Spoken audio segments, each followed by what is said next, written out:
Hello बच्चों, कैसे हैं आप सब। मेरा नाम है अखिलेश और मैं आपको अपने YouTube channel in house tuitions में हार्दिक स्वागत करता हूं। चलिए हम अपनी जर्नी को आगे बढ़ाते हैं। और उससे पहले जो बच्चे नए हैं उनके लिए हल्की सी इन्फॉर्मेशन।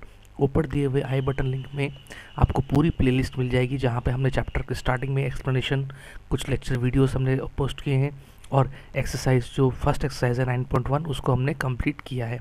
आप प्लीज़ उस वीडियो को ज़रूर देखिए और आपको जो भी डाउट्स है उसको कमेंट सेक्शन में ज़रूर लिखिए। आशा करता हूँ कि आपको ऊपर दिए हुए जो भी वीडियोज़ हैं उसमें ज़्यादा दिक्कत नहीं आएगी। चलिए आज की हमारी जो टॉपिक है उसको स्टार्ट करते हैं। हमने अभी तक एडिशन और सब्ट्रैक्शन को गौर से देखा है, जहाँ पे हमने एक चीज़ को नोटिस किया है कि जब भी हम एडिशन और सब्ट्रैक्शन करते हैं तो लाइक टर्म के हिसाब से हमें एडिशन और सब्ट्रैक्शन करनी पड़ती है। लेकिन क्या ये सेम चीज़, क्या ये सेम रूल मल्टीप्लिकेशन और डिवीजन के लिए भी अप्लाई होती है? अगर मैं शॉर्ट में आंसर दूं तो इसका आंसर है नहीं। चलिए फिर क्या होता है थोड़ा देखते हैं। Multiplication of algebraic expression introduction. ठीक है, देखिए मल्टीप्लिकेशन का यहाँ पे जो कॉन्सेप्ट है उस कॉन्सेप्ट को मैं थोड़ा सा स्किप करके आपको यहाँ पे एक चीज़ बता रहा हूँ। देखिए मल्टीप्लिकेशन का जो सिंपल लॉजिक है उसको अगर मैं आपको दिखाऊं, देखिए हम लोग अगर सिंपल एक मैट्रिक्स देखते हैं, मैट्रिक्स यानी अगर मान लीजिए हमारे पास एक इस तरह से रूम है और इसके अंदर रूम में ऐसे बहुत सारे बॉक्सेस रखे हुए हैं और उन बॉक्सेस को हमें काउंट करना है।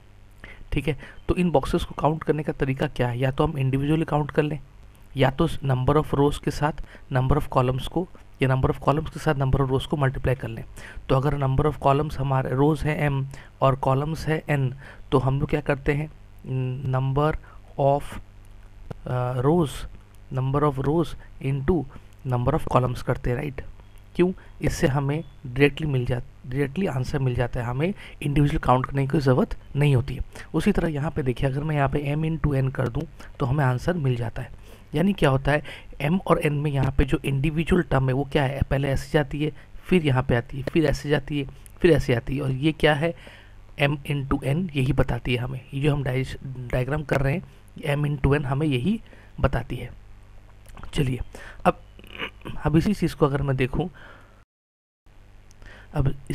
थोड़ा और देखूं तो मुझे एक चीज़ दिख रहा है कि अगर मैं एल्जेब्रिक एक्सप्रेशन की बात करूं और यहाँ पे कुछ चीज़ देखूं कि पहला जो हम लोग का मल्टीप्लिकेशन है वो है मोनोमियल के साथ मोनोमियल का। देखिए मोनोमियल मतलब क्या था, टर्म 1, जहाँ पे टर्म कितने होते हैं, एक टर्म्स होते हैं।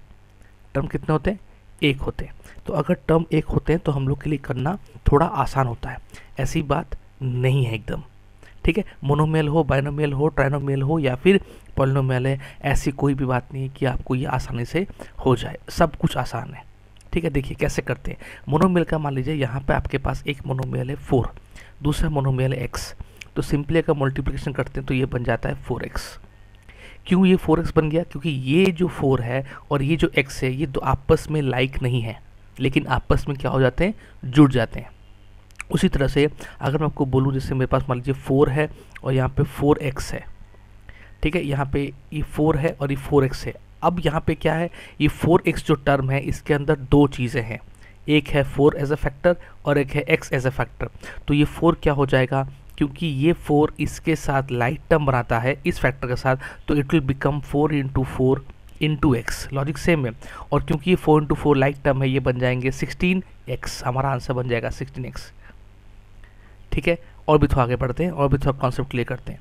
मान लीजिए आपके पास एक और ऐसा है एग्जांपल, जिसे मैं कहता हूँ x के साथ इंटू कर रखा है, या 5x के साथ इंटू कर रखा है -3y। तो हमें चीज़ पता है कि इसके अगर मल्टीप्लाई करना है, हमें पहले पता है डायरेक्टली हम क्या करते हैं, 5x यहाँ पे इंटू का साइन इंटू x। चलिए क्लीन लिखता हूँ। हाँ, अगर है 5 फिर इंटू लेके x फिर इंटू लेके ये -3y है, तो इसका टर्म क्या हो सकता है, एक होता है -3 फिर इंटू लेके एक और टर्म क्या है, y। तो देखिए क्या x और y एक टाइप लाइक टर्म है? नहीं। तो x y को हम साइड साइड लिख देंगे। लेकिन 5 क्या है, एक कांस्टेंट है, -3 क्या है, कांस्टेंट है। तो 5 इंटू -3 ये आपस में जुड़ सकते हैं, कांस्टेंट आपस में जुड़ सकते हैं। तो हमारा क्या बनता है, -15xy। समझ रहे हैं? तो यहाँ पे हमने क्या चीज़ देखा, हमने देखा कि हमें मल्टीप्लिकेशन के टाइम पे ईच एंड एवरी मल्टीप्लिकेशन को, ईच एंड एवरी टर्म्स को मल्टीप्लाई करना है। पहला स्टेप, जब हमने ईच एंड एवरी टर्म्स को मल्टीप्लाई कर दिया, उसके बाद हमें ये देखना है कि टर्म के अंदर जो हमारे या फैक्टर्स हैं, इंडिविजुअल फैक्टर्स, क्या उनमें से इंडिविजुअल फैक्टर्स कहीं पे हमें लाइक मिल रहे हैं? अगर लाइक मिल रहे हैं तो उनको एक साथ जोड़ देंगे, और अगर नहीं मिल रहा है तो साइड बाय साइड लिख देंगे। यही आपका सिंपल रूल है। देखिए उसी तरह से यहाँ पे अगर मैं दिखाऊँ, ये वाला देखिए, ये अगर मैं एक और एग्जांपल लेता हूँ, 5x इंटू 4x², तो मैं अभी अब उतना तोड़ के नहीं कर रहा हूँ, ज़रूर देखिए कैसे। मैंने कहा पहले हम तुरंत इसको लिख देंगे 5x 4x का स्क्वायर। अब देखिए यहाँ पे x और x क्या है, दोनों के दोनों क्या है, लाइक टर्म्स है, तो x के साथ x² क्या बन जाएगा, x³ बन जाएगा। और ये 5 और 4 क्या है, लाइक टर्म है, तो 5 और 4 बन जाएगा 20, तो ये बन जाएगा 20x³। ठीक है, देखिए यहाँ पे इस तरह से कर रखा है। देखिए मैं जो आपको एग्जांपल सारे बताया हूँ सारे के सारे बुक्स में है, कोई नया एग्जांपल नहीं लिया हूँ ताकि आपको भी दिक्कत ना हो। अगर यहाँ पे समझने में दिक्कत हो रही है, एक बार रीडिंग मारिए, देखिए कॉन्सेप्ट में कितनी क्लियरिटी आपको मिल जाती है। देखिए 5x था और 4x² था, मैंने 5 इंटू, उन्होंने पहले कैसे किया, 5 इंटू 4 जो मैंने आपको बताया, फिर x के साथ x², देखिए वही किया, ये लाइक टर्म को रखा, ये लाइक टर्म को रखा, ये 20 आया, ये स्क्वायर आया। समझ रहे हैं, सिंपल चीज़ है। ठीक है, एक और चीज़ देखिए, एक और चीज़ देखिए, चलिए मान लीजिए यहाँ पे एक और क्वेश्चन लेता हूँ जो नीचे लिया है, 5x के साथ इंटू -4xyz। तो अगर मैं इसको लेता हूँ तो क्या बनेगा, 5 के साथ मुझे पहले लाइक टर्म ले लेना है, तो -4 के साथ 4, ये क्या लाइक टर्म है, ये लाइक टर्म है आपका कांस्टेंट वाला। उसके साथ कौन से लाइक टर्म्स आते हैं, x के साथ x आता है और yz अलग रहता है। ठीक है, तो इसके लिए क्या हो जाएगा, 5 4 सा 20, ये क्या बन जाएगा आपका 5 4 सा 20 बन जाएगा। तो इसको कर लेते हैं -20 और यहाँ पे x² yz, तो क्या बन जाएगा -20 x² yz। ये हमारा आंसर बन गया। क्लियर है, देखिए कितने आसानी से ये चीज़ हो रही है। सिंपल कॉन्सेप्ट क्या है, आप दोनों लाइक टर्म को पास पास बिठाइए, उसके बाद क्योंकि मल्टीप्लिकेशन में a इंटू पी, इसका मतलब क्या है, a इंटू पी मतलब अगर मैं बोलूँ 2 इंटू 3, तो ये 2 इंटू 3 6 क्यों बनते हैं, क्योंकि ये आपस में लाइक टर्म्स। लेकिन मैं अगर बोलूँ 2 इंटू ए, तो 2 इंटू ए कभी भी आपस में जुड़ नहीं सकते, वो साइड बाय साइड बैठेंगे लाइक 2a। इसके अलावा आगे जो हम करेंगे उसमें क्या है, उसमें हमें और भी डिफरेंट स्टेजेस मिलेंगे। तो अभी तो हमने मोनोमियल के साथ मोनोमियल किया, अभी हम क्या करेंगे, मोनोमियल मल्टीप्लाई करेंगे 3 मोनोमियल के साथ, और 3 और मोर मोनोमियल जो हम लोग का नेक्स्ट टॉपिक है। चलिए इस चीज़ को देखते हैं। देखिए यहीं पे एक्सप्लेन कर सकता हूँ इसको, दूसरा पेन लेता हूँ, दिक्कत ना हो। देखिए 2 5 7, ये क्या तीनों लाइक टर्म है ना, तो आप सीधा 2 इंटू 5 इंटू 7 करें, कितना हो रहा है, 2 5 10 इंटू 7 70, देखिए आंसर में 70 आ चुका है। फिर x के साथ y और z, देखिए x y z आ गया। लिखने का तरीका, पहले उन्होंने 2 के साथ किया, 2 के साथ किया, फिर 30 के साथ किया। 2 को हमने पहले किया क्योंकि हमने ऊपर क्या किया था, हमने एक मोनोमियल के साथ दूसरे मोनोमियल को मल्टीप्लाई किया, तो यहाँ पे उन्होंने पहले एक के साथ एक को किया, फिर दूसरे को ऐड किया। ठीक है, चलिए मैं आपको नेक्स्ट वाला करके बताता हूँ ताकि अभी आपको ईजिली बने। मैं यहाँ पे ऊपर करने की कोशिश करता हूँ, थोड़ा जगह लेते हैं, क्वेश्चन मिल जाए। हाँ ये रहा, तो मैं कलर चेंज कर रहा हूँ। देखिए 4xy है प्लस 5x² y² है प्लस 6x³ y³ है। ठीक है, सिंपल तरीका, हम इसको पहले आप दो तरीके से करें। इसको जो बुक में दिया है वहाँ पे जो तरीका है उसमें उन्होंने क्या किया है, पहले इन दोनों मोनोमियल को उन्होंने परफॉर्म किया है। कैसे परफॉर्म किया है, जैसे हमने ऊपर किया था, उसके बाद जो आंसर आएगा उसके साथ इसको परफॉर्म किया है। ठीक है, मैं आपको दिखा रहा हूँ क्या किया। देखिए उन्होंने पहले 4xy को लिया, यहाँ पे प्लस है ना, ये इंटू है, सॉरी ये इंटू है, यहाँ भी इंटू है। हाँ, तो 4xy उन्होंने क्या किया, पहले 5x² y को ब्रैकेट कर लिया और इस आंसर को उन्होंने अलग छोड़ दिया। यानी मोनोमियल वो लोग दो को एक साथ लेकर, तो यहाँ पे क्या है 4 इंटू 5 क्या हो जाएगा, यहाँ पे क्या हो जाएगा, ये हो जाएगा 4 इंटू 5, और यहाँ पे क्या बच जाएगा x इंटू एक्स का स्क्वायर, और यहाँ पे y, तो ये हो जाएगा 20 और ये बन जाएगा x³ y। अब इसके साथ इसको मल्टीप्लाई करना है। ठीक है, इसके साथ इसको मल्टीप्लाई करना है, मैं यहाँ पे लिखा नहीं हूँ, यहाँ पे 6x³ y³ भी होगा। ठीक है, तो इसको भी मैंने लिख देता हूँ। चलिए यहाँ पे हमारा आ गया x³।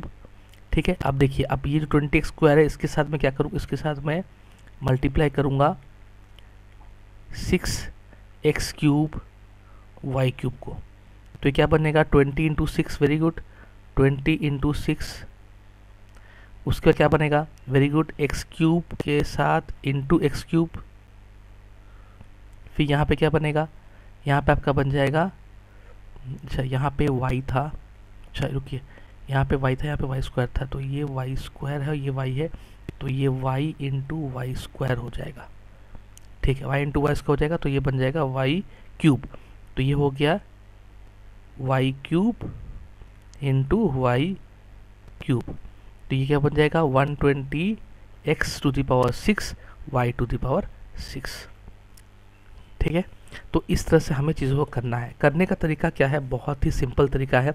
मेन बात है कि हमें लाइक टर्म के साथ लाइक टर्म को परफॉर्म करना है, मल्टीप्लाई करना है, लेकिन हम अनलाइक टर्म पे मल्टीप्लाई या इम्प्लाई नहीं कर सकते। सेम है एडिशन और सब्ट्रैक्शन में, लेकिन एडिशन सब्ट्रैक्शन में हमें बिठाना पड़ता था कॉलम वाइज। जब हम ऐड और सब्ट्रैक्ट करते थे हमें याद से बिठाना पड़ता था कहाँ पे, लाइक टर्म के नीचे। और अगर हमारे पास अनलाइक टर्म थे तो हम क्या करते थे, उनको सेपरेट बिठाते थे। लेकिन यहाँ पे सेपरेट की कोई बात नहीं है, यहाँ पे हमें लाइक टर्म को जस्ट साइड में परफॉर्म करना है और अनलाइक टर्म को साइड में लिख देना है। ठीक है, चलिए आप इनको एक बार खुद से कीजिए। मुझे पता है काफ़ी बच्चे यहाँ पे पॉइंट आउट किए होंगे कि यहाँ पे मैंने y इंटू वाई स्क्वायर छोड़ दिया। आपकी ऑब्जर्वेशन पावर के लिए बहुत बहुत आपको मतलब शुभकामनाएं, क्योंकि ये जो चीज़ें हैं ये पढ़ाते पढ़ाते कभी कभी मिस हो जाती है और आपने उसको पॉइंट आउट किया। चलिए, मैंने भी उसको पॉइंट आउट कर लिया था बाद में, लेकिन आपने अगर पॉइंट आउट किया था बहुत अच्छी बात है, इसका मतलब चीज़ों को अच्छे से समझ रहे हैं। ठीक है, तो ये हमारा आंसर आ जाता है। नेक्स्ट वीडियो में, अच्छा मैं आपको एक क्वेश्चन देता हूँ, ये क्वेश्चन को ट्राई कीजिएगा। ये जो ट्राई दिस वाले क्वेश्चन है ना, उसको क्वेश्चन कीजिएगा। मैं आपको एक करके दिखाता हूँ। जैसे बताया है, first find 4x into 5y, तो क्या होगा, 4 इंटू 5 20, 20xy। 20xy के साथ उन्होंने फिर मल्टीप्लाई करने बोला है 7z, तो 20xy और 7z, तो क्या आ रहा है यहाँ पे 20xy और 7z। तो 20 इंटू 7 दोनों लाइक टर्म है, तो कितना होगा 140xyz। ठीक है, ज़रूर इनको ट्राई कीजिए। अब जहाँ पे क्वेश्चन पूछा, does the order in which you carry the multiplication matter, नहीं, मैटर नहीं करता। क्यों नहीं करता, because multiplication is commutative in nature. Commutative in nature यानी कम्यूटेटिव का मतलब क्या है, अगर मैं a के साथ b को इंटू करूँ या फिर b के साथ a को इंटू करूँ, 2 इंटू 3 करूँ या 3 इंटू करूँ, दोनों क्या है, बराबर होते हैं। ठीक है, तो ये सिंपल सी चीज़ें हैं, इनको हमें फोकस करना है, करने का तरीका समझना है, और कोई भी क्वेश्चन है हम उसको आराम से कर सकते हैं। ध्यान रखिए बच्चों, ये चैप्टर बहुत इंपॉर्टेंट है। इवन आपके प्रीवियस क्लासेस में आप करके आ चुके हैं यही कॉन्सेप्ट्स को। अगर आपने वहाँ पे नहीं समझा तो यहाँ पे टाइम दे के ज़रूर ज़रूर ज़रूर ज़रूर समझिए। मैं जानता हूँ आप सब इसको कर सकते हैं। अगर आपको कोई भी दिक्कत आ रही है तो कमेंट सेक्शन में ज़रूर लिखिए। कोई भी पढ़ाने का तरीका अगर आपको समझ में नहीं आ रहा है तो प्लीज़ मुझे लिखिए, मुझे उसको बताइए ताकि मैं उसको आपके हिसाब से चेंजेस कर सकूं। ठीक है, चलिए अभी यहाँ तक रखते हैं। नेक्स्ट वीडियो में मैं एग्जाम्पल 3 एग्जाम्पल 4 को डिस्कस करता हूँ, लेकिन इस टॉपिक को बिना पढ़े उस वीडियो को देखना सही नहीं होगा मेरे हिसाब से। बट जिनका कॉन्सेप्ट क्लियर है वो ज़रूर आराम से देख सकते हैं। मेरा रिकमेंडेशन था, मैंने आपको रिकमेंड किया, लेकिन हाँ मैं आपको किसी भी चीज़ में मना नहीं कर सकता, क्योंकि आपकी पढ़ाई आपके हिसाब से होती है, किसी और के हिसाब से नहीं। आपको पता है आपके लिए कैसे पढ़ाना, कैसे पढ़ाई होनी चाहिए ताकि आपके मन में उसको घुस जाए। ठीक है, चलिए नेक्स्ट वीडियो में मिलते हैं, तब तक के लिए खुश रहिए। Have a nice day, bye bye.